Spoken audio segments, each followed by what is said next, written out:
Welcome back to Misunderstood. I'm your host, Rachel Yucatel. So I'm a huge animal lover. We currently have two dogs, Mishka and Nala, and we're fostering a third, which I think is really going to end up living with us. And if it was up to my daughter and me, we'd probably have three more at least. Most days I kind of like my dogs more than I like some people. So when today's guest, Maria Tabraue, the co-president and director of Zoological Wildlife Foundation in Miami, invited me to visit, I jumped at the chance. I took my daughter out of school for the day and made it where she could come with me and see what her mom does for a living, but also get a chance, a once in a lifetime experience, which happens to be an educational day about animals in captivity. Maria gave us a tour of the beautiful property. We got to experience some of the animals, most of the animals actually, and see why the park is so popular with locals and tourists alike. The staff takes amazing care of these animals, the guests, and everything in between. Some people think that raising animals in captivity is basically the equivalent of abuse. I have a lot of feelings on this, but I will tell you from being there and experiencing this firsthand that ZWF is run basically like a private zoo. When you go visit, you get a private tour, if that's how you schedule it, and you feel like no one else is there. When we were there, literally no one was there besides us. And it felt like it was really just us living in the animals world. I've never experienced anything like it. And I want you to really understand that I got the feeling that these animals were so cared for and so loved and so happy. So I really hope you take a minute to Google ZWF or go on their Instagram and learn about their mission. While we were there, Maria and I chatted about what it's like to raise these animals and about the stigma and claims that it is abusive. We talk about what it's like to call the zoo her home. She actually lives there on the property. We got to meet Limbani, the zoo's superstar chimpanzee, who, by the way, has over 800,000 followers on Instagram. People actually DM him to get a happy birthday wish and all sorts of things. It's completely crazy. He's the biggest celebrity I've seen in a while. We got to spend some time with him and see how loved he is and see how much he loves Maria and her staff. They've raised him since he was a baby. We also discussed some of the zoo's detractors, namely PETA, and why people shouldn't compare ZWF to the Tiger King. After my visit, one thing is clear. They love their animals and they take pride in bringing that joy to the public. And they want you to visit and they want you to see what it's all about. It was an eye-opening conversation into a world only a few know about firsthand. So please enjoy my interview with Maria.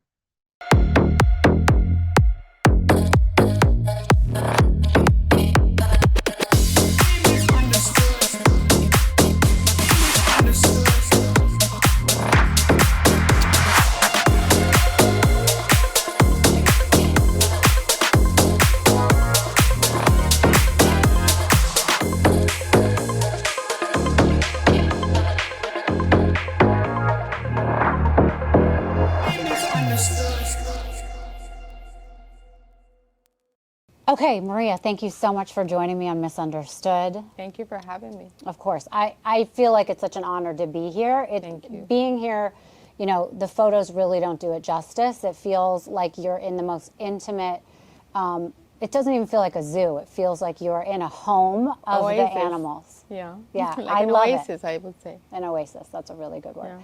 Okay, so before we even get into how you got here, I just want to hear about your childhood a little bit, where you grew up, where you got this love for animals.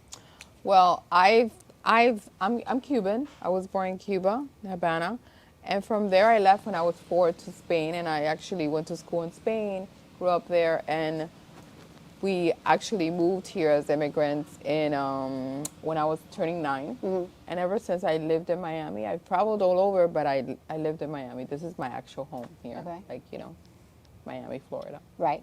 And did you, at a young age, were you like obsessed with animals? I remember when I was young, my father bought us a chicken. Oh, yeah, that's different. Farming. So since a child, I had I had animals. So I did have an affinity for animals. As I got older, you know, I had dogs, I had cats.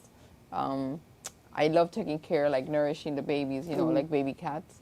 But as I grew older, I used to sit with my dad every Sunday and watch Mutual of Omaha. I don't know if you remember that program. No. That's way back, many years ago, many moons ago. So I used to watch that program, and I always used to tell my father, one day I'm going to have a zoo, or one day I'm going to go to Africa. He used to laugh at me. He used to go, well, you better make a lot of money, work, and have a career so you can, you know. Right. And it was possible. We made that happen, and, you know, I mean, I grew up with dogs, I grew up with cats, chickens, but older in life, you know, I was also introduced to a capuchin. It was a macaque named Dan. He was all white with red eyes, actually from Mario. We were able to purchase in the 80s that cat. And then we also purchased through my father-in-law, because I was previously married, actually a cougar. We Oh, also wow. we acquired that. Back in the 80s, it was not so strict to get licenses as is now. They don't let you have them in your home. Back then, you were able. Right. So I think people are listening are probably like, but how did she even come into contact with these kind of different or endangered animals, right? Because most of us don't have that opportunity unless we go to a zoo. And some people do in certain states, I guess, but I think it's less, accessible to the average person. Well, now it's different. Now it's very, very strict. Right, very Laws have strict. But changed. so you're saying in the 80s it was less strict? In the 80s, anybody could have a cat, a feline in their home. Wow. The laws wasn't so strict. Right. There were not so many people against what we do, animal rights, activists. So it wasn't so like the way it is now. Right. So let's go back for a second to, you talked about Mario.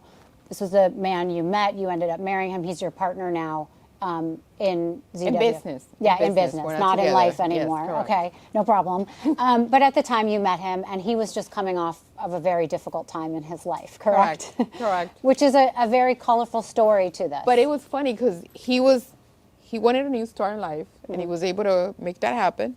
And I think that everybody comes to your life for a reason. Yeah. And I worked for corporate, for human resources. I was going to school for professional management in Nova University.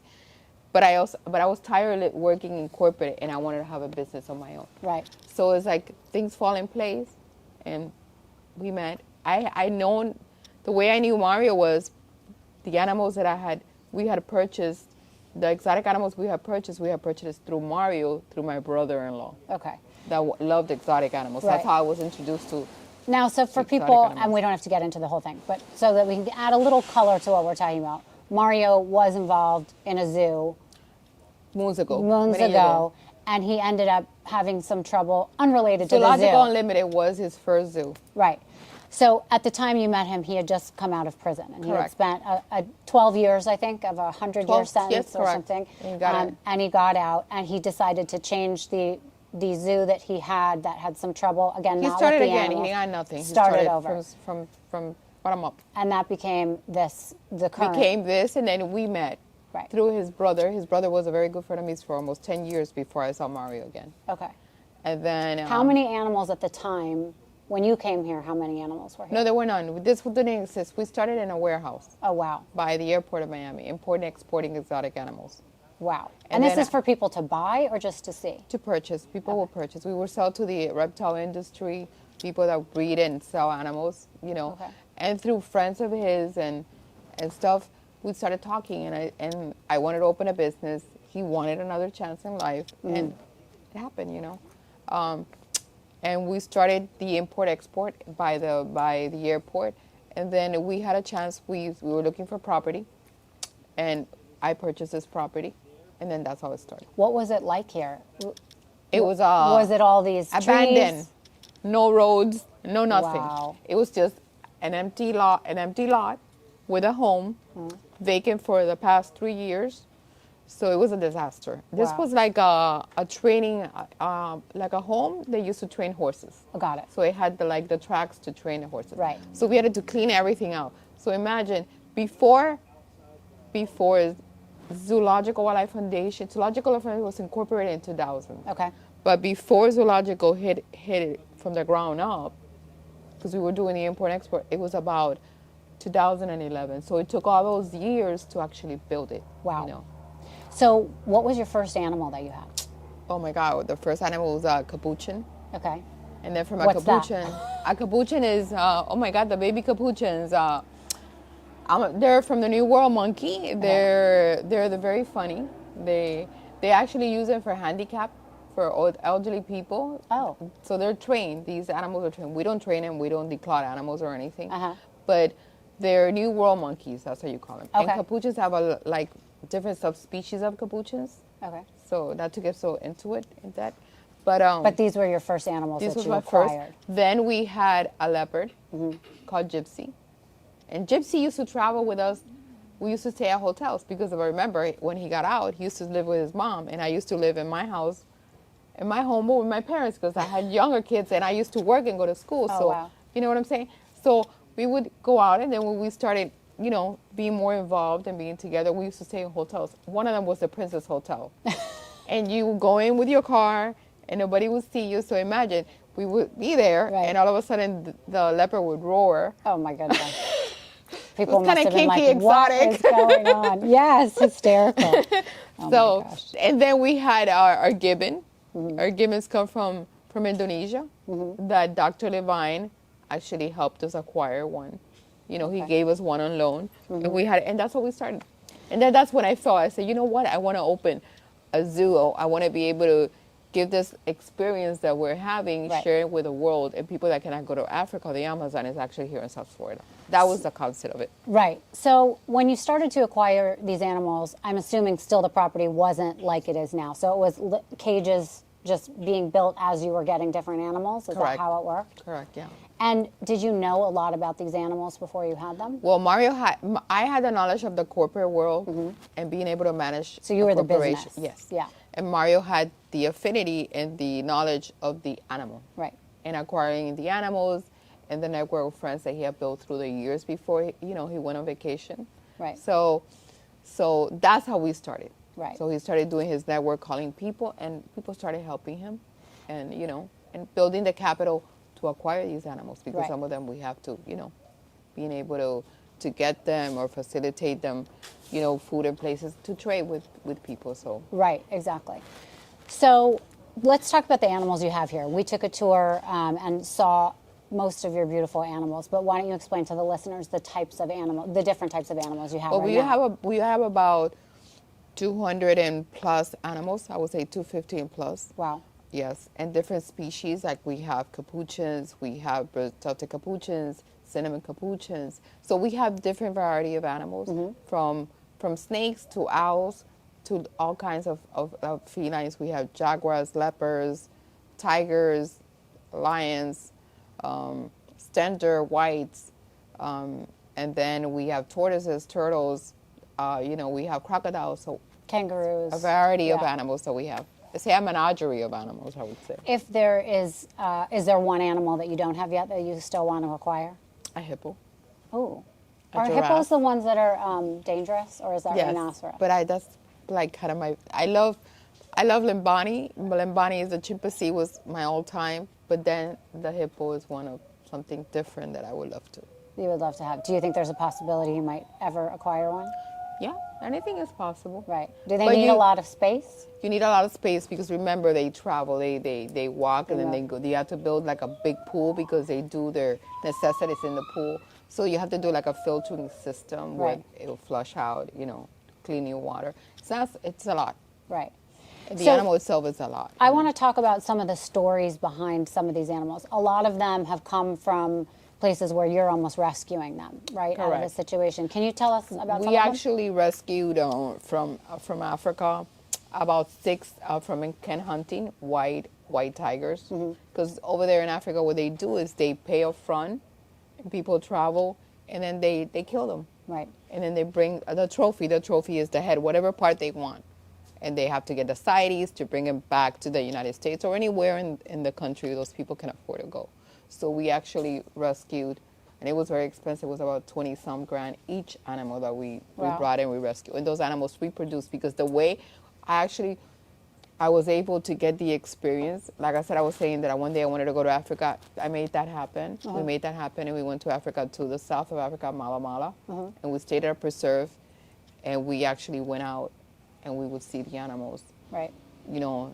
free in the wild, and it's beautiful, but we learned from it, and we were able to bring it back to Constant and build the habitats here Right. to make it very natural. But at the same time, when people criticize what we do, I would say it's not fair. Why it's not fair? Because, yes, I would love to see animals free, and that's the concept I want to build in the future. We were able to build the capital to do that. But right now, animals that been in captivity for more than 100 years, you cannot take these animals and put them up in the wild because, Right. first of all, they will not survive because the deforestation that they have in the wild, the food, the chain of food that they will fight, they'll kill themselves. These animals. Right, they don't know about hunting, right? Yeah, they don't know. So Yeah. how do they survive? So they're going to be the guinea pig Right. of those animals that are there in the wild. And then the life proximity of these animals in captivity, if they last, let's say, 20 years, in the wild they'll last half of that. Right. Because of food chain, because they have to survive. And they're skinny. Over here, we have our vets that come almost every other week. We have a hospital that, and we have the capability of taking care of these animals. So they're really being Taking cared care. And if you look at in a animals, different way. you have the experience. You can walk and you can, for yourself, you can critique. And you can see the way we have the animals, and you can go to Zoo Miami Right. and look how they have the animals, beautiful habitats, but they're skinny. Well, this habitat is so much different, though, because in a regular zoo, you have hundreds of people walking through, looking at the cages, making a lot of noise. And here it feels really different because, again, what I was saying before, it really feels like you're in the animal's home and we get a bird's eye view in and we're really not disturbing them, which is really nice. But in the same way, your animals are okay with or craving the attention of people, but like one-on-one, because you guys allow people to go in and pet them. They're really domesticated in the way that they love humans. They're not scared, and that's pretty amazing because as well. we've been doing this for close to, it's going to be 24 years next Yeah. year that we've been doing this. So they get used to the noises, they get used to the people. Do you think they would have a we're- hard time if there was hundreds of people walking through like a regular Well, zoo? the way we set this up is we do tours every hour or every hour and a half. So we have a cap. So we don't try to overdo it I see, to yeah. stress the animals. So we do certain amount of caps during the 8 hours. Right. And we make it fair. Right. So this is not so crazy full. How many of the animals here were born in captivity versus how many you saved from somewhere else where they were maybe in the wild? I would say all the white tigers were brought from Africa. Everything else was either reproduced or they were here and they reproduced themselves. So they're used to being in cages. Yeah. It's not. So again, you were talking about how you get a lot of criticism, which to some would sound odd because you are taking care of animals. So, and you explained it already. A lot of these animals could not survive because it's not like they were taken from the wild. You rescued some Right, from the wild. correct. I asked you this earlier, but I want to hear the answer again about if you raise an animal from birth and they know you, how will they grow to be with you? Like so many people say, oh, tigers at a certain age shouldn't be wrestling and hugging people. They should be in the wild or they should be in a cage. Talk to me about what it's like to raise an animal into adulthood and the connection that the animal really gets with the owner or their handlers. Their handlers, so surrogate moms or father.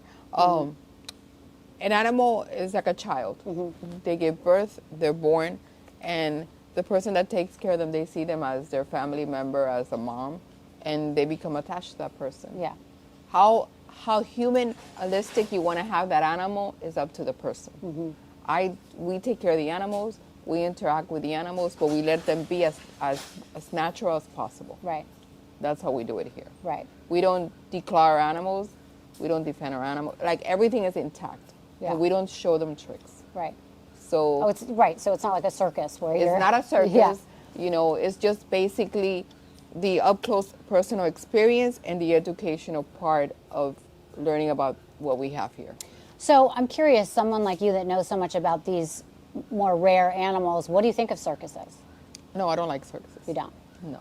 Do you think it's abuse the way that they teach like those elephants and Kind of, yes. I don't like bringing brothers. I don't like that kind of scenario. I don't.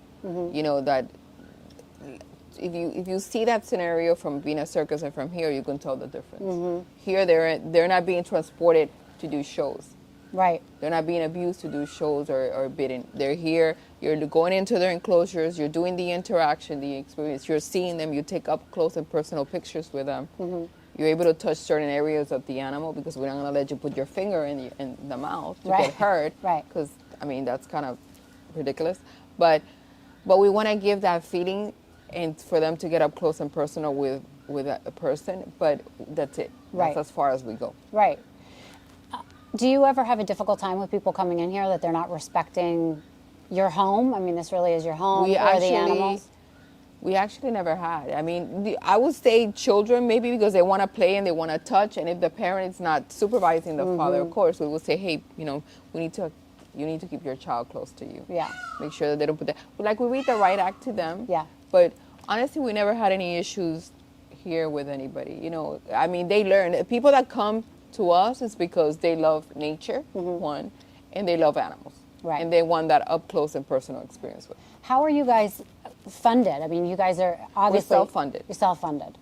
Wow. We want to be able to open a 501c to help, Okay. to get more help because it's very costly. Yeah. The food, the medical, upkeeping the animals here every staff. day, You the have so staff many here. staff, We have yeah. about 20-some employees. The Right. insurances, you know, it's expensive. That's another thing I saw when I was walking around. You really get the feeling that these animals are not neglected even for 5 minutes. There's a human walking by near their cage, talking to them through their cage, in the cage. I mean, you really get the feeling that all the animals are being touched And my all the staff time. and volunteers, either they're all going to school. I make sure that I, you know, keep a track on them.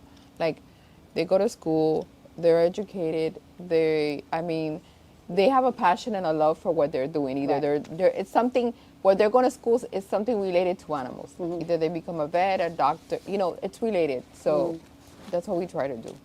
What do you think is the difference between you guys and a situation like the Tiger King? Obviously, during COVID, everybody got obsessed with two things: doing their own hair at home, Oh, I did that. coloring your own hair, and watching the Tiger King. Yes. So we all, I think, have a bird's eye view into the life of somebody who takes care of tigers, someone in the zoo aspect of things. But like, what is different about you guys, and what do you think about those guys? Well, in I would particular? say Mario and I are very eccentric. We're eccentric, but we're very classy people. Apart from that, you know, and we're Hispanic, in the sense that we're culture, in the sense that from very early they teach us to love animals, to be very close to nature, to people. So that's instilled in us.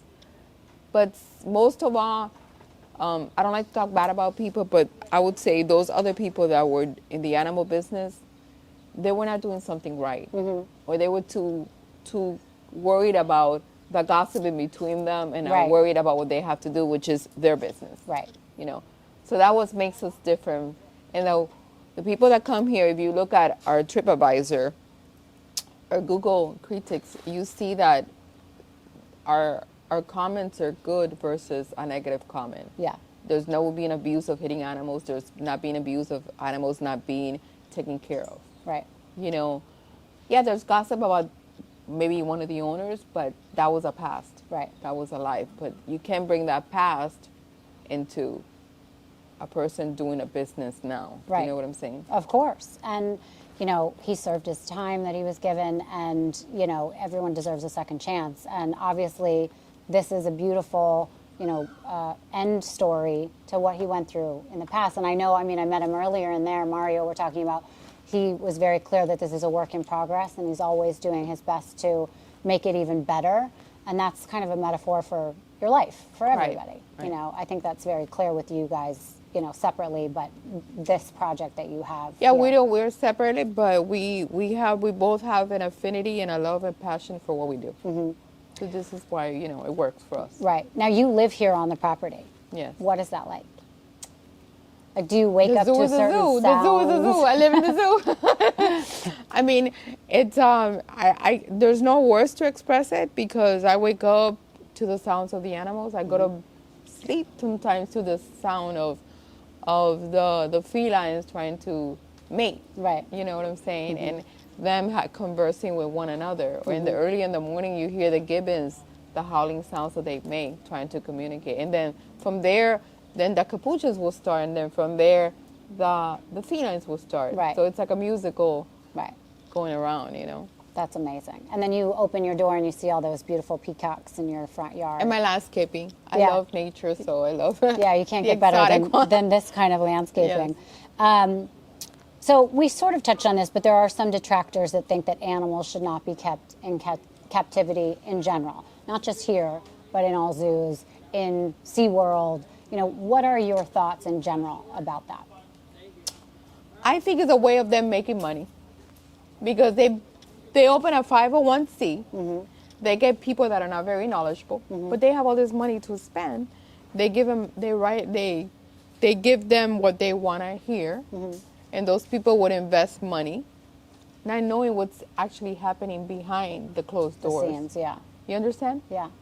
And then they believe in what that person is saying, let's say, and then it makes it bad for us, because they get the credit because they have all this funding that they're coming. People are believing, but actually they're really not taking care of those animals. Right. You know what I'm saying? They're making a profit out of that. So at the end of the day, they're making a profit out of that, turning it versus what we do. Because if you're here, and I welcome you, and I welcome anybody that's against what we do, to actually come here and work with us and see what we do. Right. And then they can critique. Right.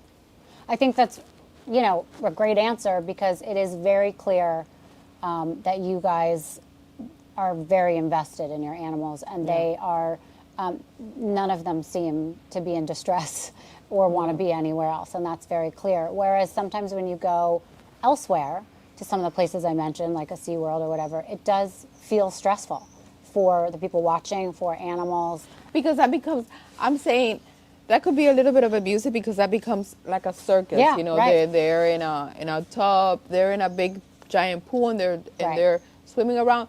That I see it, but also those animals been doing it for so many years, for so long, that that's the only thing they're gonna know. Right. So if you take these animals and you put them out in the ocean, what's gonna happen? Right. They wouldn't be able to survive, probably. They wouldn't even know where they were going, what they were doing. They're going. Yeah. So why change something that's already been done for many years? That they could have upgraded that pool. Yeah. That they could have done it bigger, twice or three times. Right. To get that experience.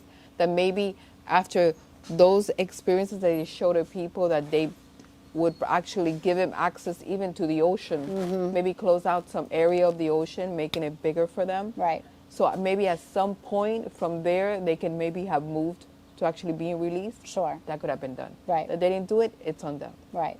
Because they were more invested in the money that they were getting, probably. Yes. So it sounds like, there are people that obviously start with a good intention and probably go sideways because they see how much money is in it. And you also have, when you have a company as big as that, as let's say Miami Zoo, Miami Seaquarium, remember it's run by a bunch of members of the board. A board, yeah. And everybody don't have the same idea. Sure. Or same structure. Or the same background Or and knowledge, yeah. Like Mario and I have this business, but we're both, at the end of the day, we both have the same goals. Yeah. We both have the same love and passion for the animals. Right. So it's there, written in black and white. Yeah. And we both see eye to eye when it comes to that.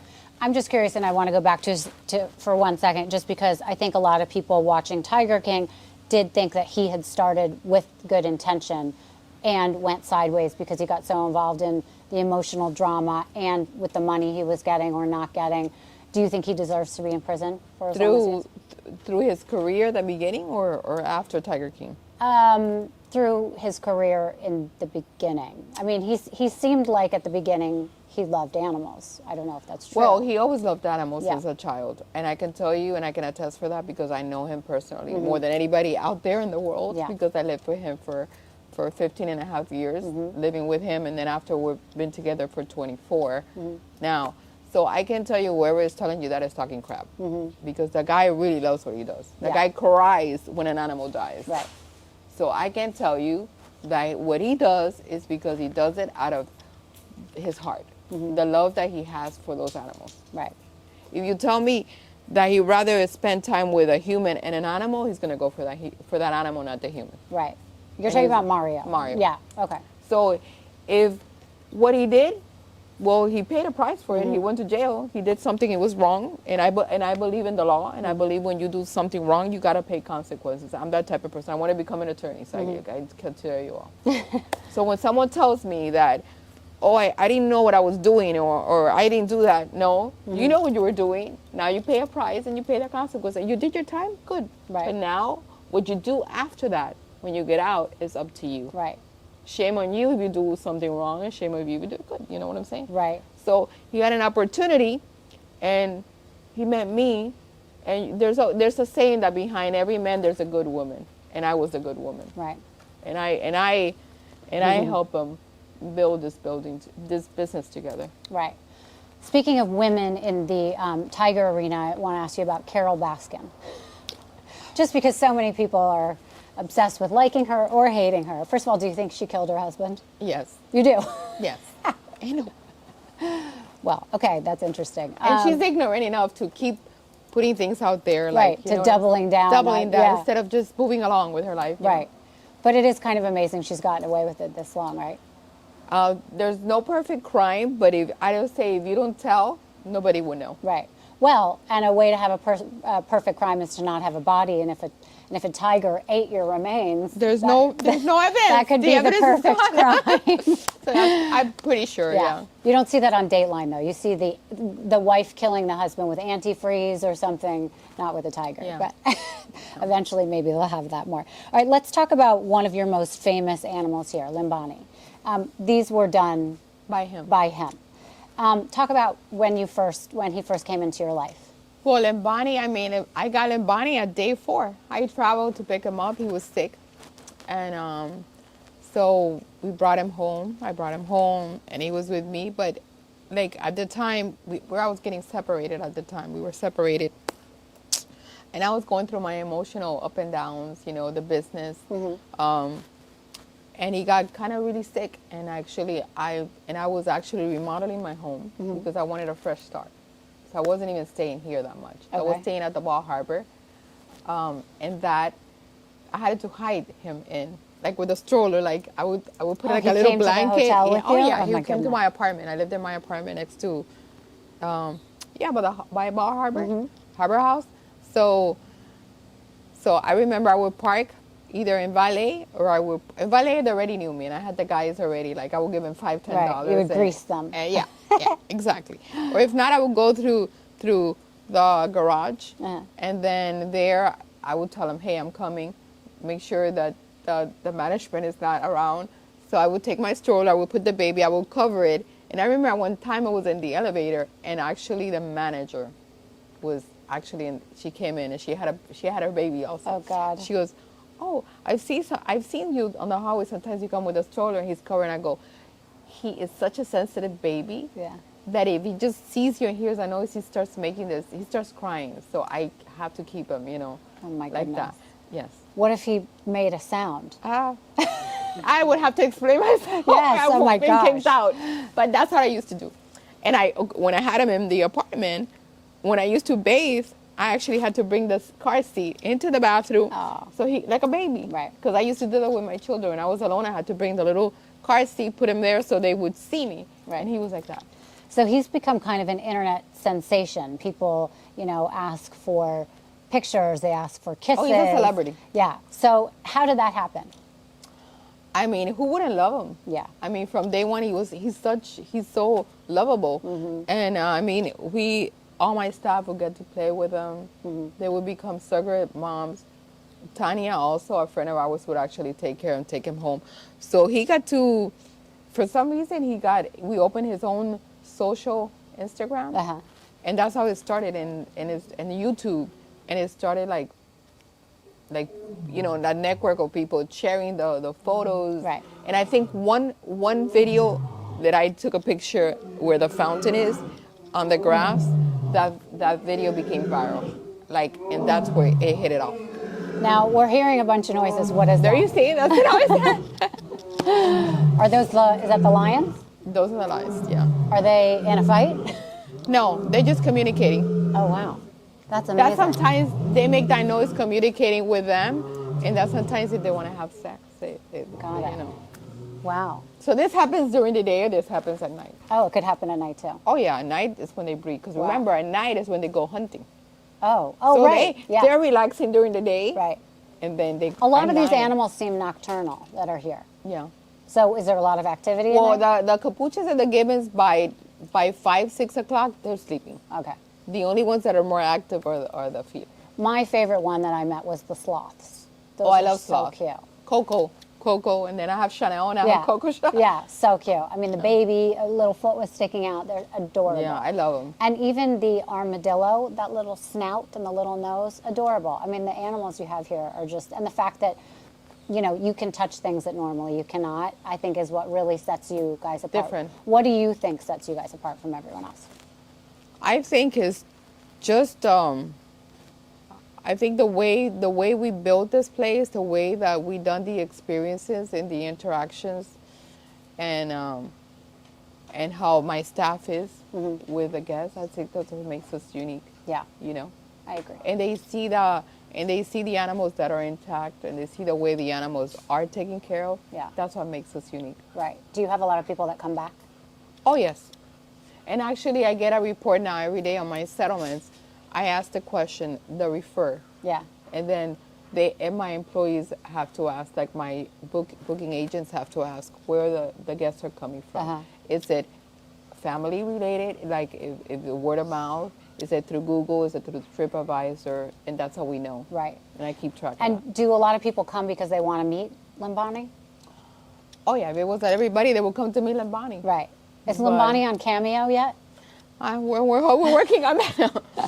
No, but I mean, he's done like the birthday through. Oh, right. Okay. Through through FaceTime, he's done that. The pillow throw where it's at a distance maybe 25 feet and more.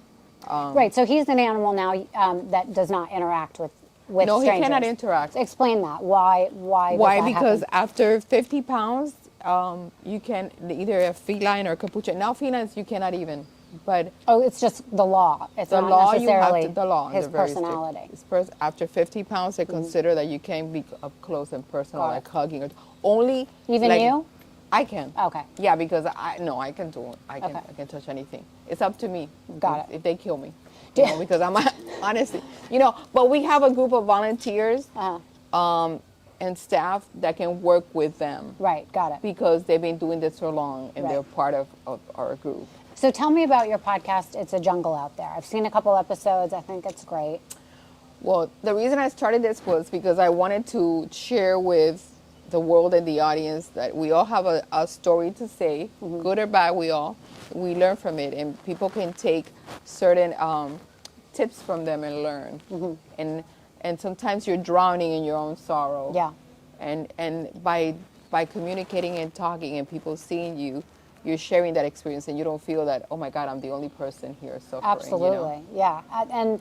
And that's why I started my podcast, Misunderstood, about people or topics that have almost been reduced to a single headline in people's heads, and they should be on a mission or have a platform to change that narrative, because everyone deserves a second chance. Exactly. Everyone can be misunderstood at some point. I think that's a universal feeling. And when you get a platform to be able to explain who you are, what you've been through, why you made the choices that you've made, and show what you're doing now, I think, everyone deserves that if they haven't gotten it yet. Yes. And why I wanted, to have you on is because I think there are misconceptions about places like you have, because even, groups like advocacy groups like PETA and things like that, where they say that they're out there to help animals, have given you guys a hard time. And that, I think, is confusing to the average person, because then they just assume that zoos or your place there must be something wrong with it because, PETA doesn't like it. But that's not the end all be all. And I think you've done a great job of explaining why you guys are so different and why what you're doing is helping the animals. And you have your own advocacy for animals. Right. And PETA is not going to like, and going into that, PETA is not going to like people that do what we do. Right. Right? Why? Because them doing what they're doing, they're making money. At the end of the day, it's about dollars. Yeah. They're making a lot of money with people that are ignorant or people that are innocent, that don't know, are clueless about take care of animals or what we're doing. That actually we're saving them, we're helping them. And they have this idea that it's not okay, it's taboo. And they have the possibility of giving this monies to a 501c, and they're actually writing it as a tax write-off in their tax. So they're actually giving all kinds of money to these people that they're fighting this crazy laws about not having animals in captivity or people like us of what we do, that it gives us a bad reputation. Yeah. And it's not fair. You have to study each case individually. I say that if a facility like ours is not done correctly or treated animals, to close them. Yes, I believe in that. I 100% believe in that. Don't mistreat animals. But if you're doing something good, like what we're doing and other people's out there, why are you going to do that? Why are you going to harm us? Right. Why? Because you're making money? Because at the end of the day, that's what it is. So what They're would making you money. what would you say is the most misunderstood thing about companies like yours or animals in captivity? Can you say that question? What is most misunderstood about animals in captivity, or what it is that you do? Well, they think animals in captivity is that you're going to have them locked up in either small cages or just being left abandoned and not treated, you know. But again, you have to come and you have to experience everything. So how can yourself. people get in touch with you guys? How can they make an appointment to come here? Well, you can go to zwfmiami.com. That's our website. Our phone number is 305-969-3696, or you can actually email info@zwfmiami, and we'll get back to you. And you guys are open all year round. We're open all year round, Okay. and we're open from 8, depending on if it's summer hours, it's 8 to 6.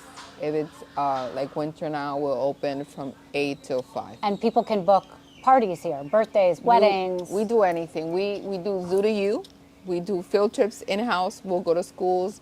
We'll do any milestones off property or inside the property. Every space here is available for rent. Even my house is available if you need to do. And do you have any sort of program where people can sponsor an animal and be donating money to help you guys? Tell me about that. Yes, we have a package that we build for people that are actually want to adopt an animal or want to contribute. You can do that. You can buy a package of $4,000 a year, and then you're able to come 50 times. Oh, wow. And then you actually every month you'll donate, like, I think it's about $800, if I'm not mistaken. Because I know it used to be $500, but I know we raised it up a little bit. Okay. And do they get to pick the animal that they get to pick the animal? Oh, wow. They do, and they get to come here. They can bring someone else with them. Okay. We've done that because we don't want to just take your money. We want to give you that experience. Of You're course. helping us, but we want to help you. And share. explain what you're using that money for. I mean, I know I saw some new facilities being built when we walked around. I mean, this is a never-ending story. I mean, we've been here 23 years, and you always constantly either repairing, fixing, or building. Right. And this is Upgrading. ongoing. Yeah. But you always need funds to continue. We always need the funds. The animals are getting bigger, you're getting new animals. And we're self-funded, and everything is done through the sales that we make. It goes back into the business. Right. And now we want to make money to help you get a hippo area. My donate. dream come true is actually to build like when I went to Africa, that I fell in love with it. Like that experience where the animals are roaming free in their space that they have. I mean, to have like a lot of land. A lot of land, and then you build like roads and like a safari where they go, with the yeah, trucks. of course. And I love that. And you see the animals roaming, but right. You're actually as we're doing that experience, it's going to be safe. Right. Because number one is safety always. Yeah. For the guests and for the staff. Out of curiosity, you see some of these videos of people who have raised tigers, are the ones I'm specifically referring to, and then they send them out in the wild, and then years later they come back and the tiger knows who they are. Is that true? Yes. Yes. Explain that I to can me. tell you, I can attest to that because I can tell you with Lani. I got Lani from day 4. And he doesn't like women, and he doesn't get along with women. He loves men. Yeah, or his auntie. He loves, he knows you because he looks at your eyes. Yeah. And he knows. And animals are very smart. Animals can tell if you really like them or not. Right. But also, they say, pick up on it. They say that some animals don't know the concept of time, and No, they do. and their memory fades. But you're saying that animals No, will because remember you. Lani, I got him from day 4. I became his surrogate mom, and I can go there anytime, and I can talk to him, and he'll listen to me. Right. And he gets along with me. He sees me as his mom. Right. So when someone tells you no. I mean, and then again, there's these cases that if you mistreat the animal, I mean, at one point that animal will turn on you. Right. But if you give them love and attention and dedication, impossible. But that's like any animal. We were talking about this earlier. Any It's animal. a dog, a cat, any domestic You have a dog and your animal. dog can turn on you. Yeah. You have a cat and the cat can turn on you. Right. If you mistreat it. Yeah. If you mistreat it. Right. Where can people find you on Instagram? On Instagram, Maria ZWF Miami, Miami ZWF Miami, and Libani ZWF Miami. Okay. And we'll also put that in all the links. So if people want to reach out to you, if they want to learn more about this place, if they want to donate, if they want to contact you, we will make sure that they can find you.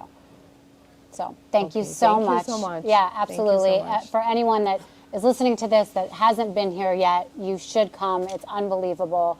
And, you know, you will enjoy it. It will be money worth, you know, spending. Thank you. Okay. Thank you.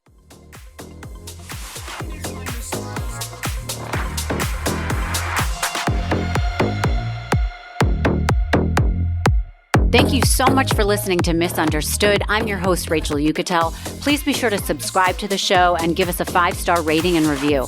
You can support the show by joining our Patreon at patreon.com/misunderstood with Rachel Yucatel. Do you have ideas for the show or want to reach out? Email us at info misunderstoodpodcast@gmail.com. That's spelled MISS understood.